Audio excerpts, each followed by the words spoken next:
Want to bring a little of that European style into your home? It's not all that hard to do. It's kind of like you're on vacation all year round, and the ladies at Designs of the Interiors in downtown Green Bay on Broadway have some great ideas for us. Hi, Amy. It's really fun to introduce European elements into your house, and it's really easy. And at Designs of the Interior, we do this a lot, and we all oftentimes think about throwing in something modern to contrast with the old world. And also to not worry at all about mixing different European influences in a design. For instance, we have these French bergère chairs, and that's a very classic French style. We have them in a dark finish, which also would be very traditional.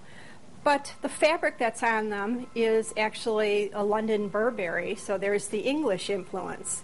And you really don't need to worry about mixing things. That's what makes your interior more interesting and more personal to you. Another element that we have that is European is this shagreen chest. Now, shagreen is a faux, like a shark skin or an eel skin, that became very popular in France in the late 1800s and has become a classic. It's very much used today, has a nice textural feel.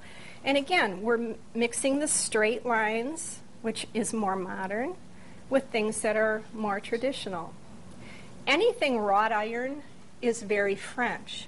And a lot of that comes from the influence of the Eiffel Tower. The Eiffel Tower was built for the Paris Exposition in, I think it was the late 1800s.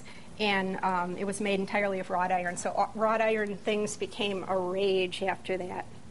The chandelier that we have on display here, it has a very old world look. It's like something that you might find in a castle.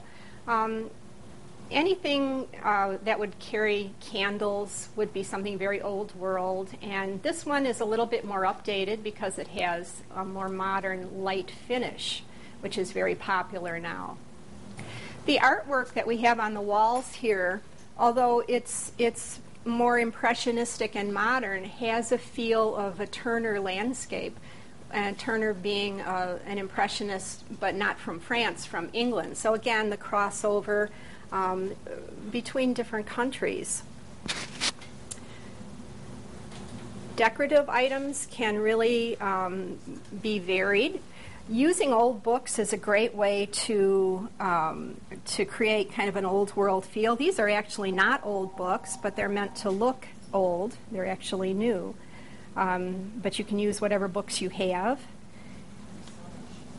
And don't be afraid to use real items in your design. This is if you have an English interior and you have a hunt cap, throw it in there. Also, we've used a pair of riding boots, which makes a great decorative element if you're dealing with an English interior. And of course, the English love their dogs, so the iconic needlepoint dog pillow is kind of a must in an English interior. So, remember to keep your things fresh by throwing in something unusual and unexpected, like the zebra pillow. Keep it you, and it can be a real statement of who you are.